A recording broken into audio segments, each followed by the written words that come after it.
Bienvenidos a esta formación short sobre la nueva ley de arrendamientos urbanos. Bueno, vamos a hacer una breve introducción a lo que son los conceptos fundamentales y cómo afecta esta nueva ley de arrendamientos, que viene a complementar pues a la ley de arrendamientos de 1994.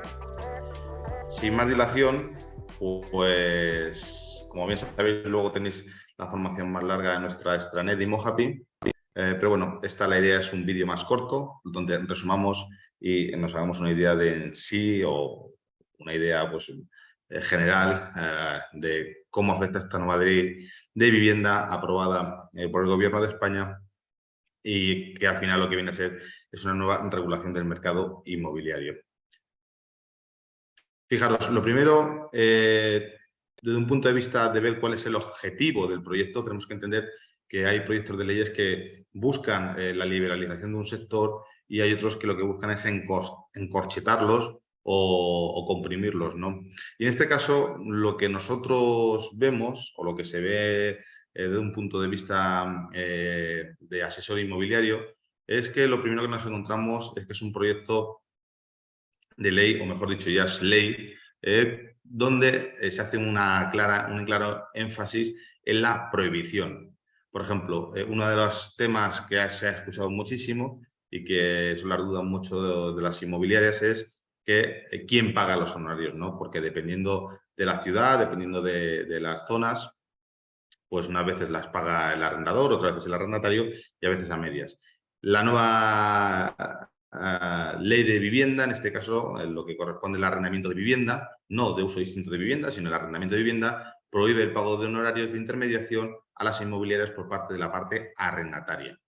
Esto luego se podría camuflar, pero bueno, la ley en este caso es muy clara. También prohíbe el aumento del alquiler añadido a través de gastos como pudiera ser, bueno, pues el pago de impuestos correspondientes a la vivienda, como el IBI, o de otros gastos, por ejemplo, o gastos generales de la comunidad de propietarios, o incluso hay ciudades o municipios que tienen el gasto de la basura, la tasa de basura, y en este caso, pues tampoco está prohibido introducirlos en los contratos de arrendamiento este tipo de gastos, ¿no? Para aumentar, en este caso, la cuota que percibiría la parte arrendadora. Y un elemento de prohibición que nos parece fundamental y en este caso durísimo, ¿no? Que es prohibir el acuerdo entre las partes, ¿no? El acuerdo entre las partes, al final, que un arrendador y un arrendatario quieran llegar a un acuerdo, a un entendimiento y la ley se lo prohíba, pues entonces, bueno, pues como hemos dicho, al final es un proyecto, una ley, o era un proyecto de ley y ya es ley, que lo que intenta, pues al final es encorchetar más todo el sector del arrendamiento, el sector inmobiliario, y bueno, pues evidentemente va a afectar de forma negativa. Otro de los temas importantes que se trata en esta ley es la definición de grandes tenedores de inmuebles. En las últimas reformas de la ley ya se habla de los grandes tenedores de inmuebles, pero en este caso pasan de aquellos propietarios con 5 inmuebles, antiguamente eran con 7 inmuebles y ahora bajarían a aquellos que tengan 5 inmuebles.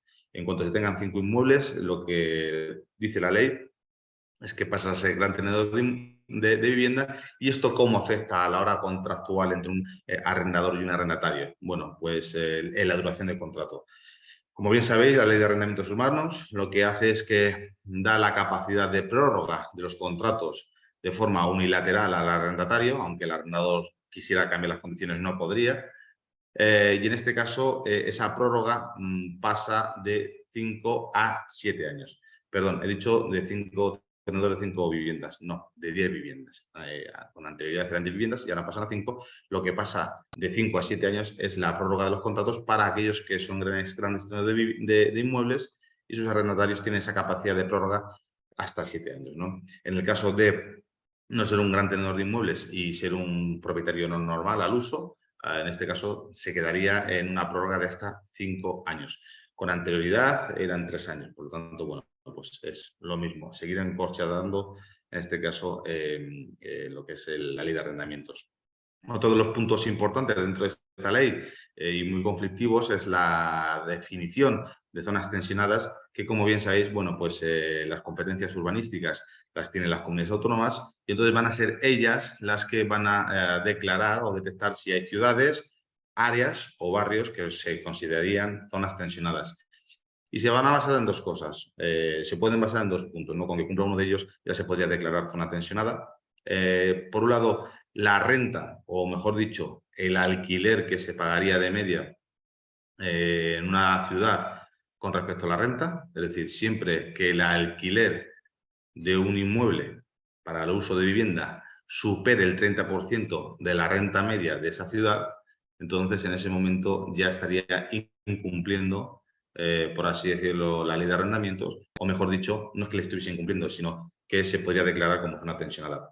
El otro punto en el que a lo mejor se puede estar cumpliendo la renta versus alquiler, pero a lo mejor el precio de la vivienda ha subido, ha tenido una evolución positiva durante los últimos 3 años, pues que pasa del 3%. Entonces, en ese caso también se podría revisar.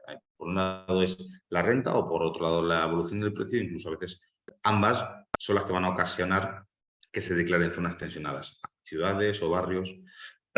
Bueno, importantísimo también dentro de la ley, se va a dar más fuerza, más poder, en este caso, al arrendatario en detrimento del arrendador. Es decir, el propietario pierde fuerza o pierde capacidad muchas veces de negociación dentro de manejar su propiedad frente al inquilino o arrendatario. Bueno, en el caso de las prórrogas, también que las comunidades autónomas van a introducir mecanismos, dependiendo de la comunidad, pues evidentemente puede introducir mecanismos más tendentes o con una tendencia que prime al arrendatario o al ocupa, en este caso, bueno, ocupa si es sin contrato de alquiler, por supuesto, y habrá comunidades que lo contrario, que busquen pues, ayudar a esa mediación para el desahucio lo antes posible. Dependerá siempre del gobierno que esté en esa comunidad autónoma. Al final lo que se hace es aumentar la inseguridad jurídica, con lo que sabemos que pues está afectando a todo el parque inmobiliario y en este caso el parque inmobiliario con destino al arrendamiento, bajando la oferta de producto inmobiliario para el arrendamiento y evidentemente pues aumentando los precios, ¿no? También entraría la fecha de lanzamiento y los planes estatales, ¿no? Entonces, bueno, el tema de los desahucios también es un punto importante perdón, dentro de esta ley de arrendamientos. Y al final, ¿qué resultado nos vamos a encontrar? Pues evidentemente mayor inseguridad jurídica, determinación de un porcentaje de vivienda que de la nueva vivienda que se construya se va a obligar a los promotores a que vayan destinada a vivienda VPO, por lo que eso, por ejemplo, va a generar posiblemente que muchos promotores no le vean viabilidad al desarrollo de vivienda nueva. Evidentemente, si no se desarrolla menos vivienda nueva, hay menos stock, hay menos oferta y lo mismo, sube el precio de la vivienda. Evidentemente, grandes fondos están yendo y, bueno, en general, al final, lo que nos vamos a encontrar es que, y esto es un punto importante, mucha vivienda que el propietario lo compraba como inversión con destino al arrendamiento, pues va a dejar de ser interesante para esa inversión y va a salir al mercado de la venta, lo que va a hacer que, por otro lado, pueda bajar el precio de la vivienda en ciertas zonas que, bueno, pues generándole pérdidas patrimoniales a aquellos inversores o últimos inversores. Evidentemente, se va a intentar meter más impuestos a las viviendas vacías, en el caso del IBI. También se está hablando de que las viviendas de VPO, las nuevas viviendas de VPO, ya no puedan cambiar la calificación de dicha vivienda. Y, como hemos hablado, las nuevas promociones deberán de contar con el 30% de viviendas reservadas, ¿no? Y por último, para cerrar este breve repaso rápido a la ley, evidentemente, pues el proyecto de ley constitucional. Hay especialistas que hablan de que haya una posibilidad de inconstitucionalidad, pero hasta que no se resuelvan las elecciones generales no veremos también cómo actúa la Constitución. Nada más, alegro mucho de haber compartido este vídeo short y para cualquier más cosita, pues ya sabéis que tenéis las formaciones más ampliadas en la extraña de Happy. Buen día, buen negocio.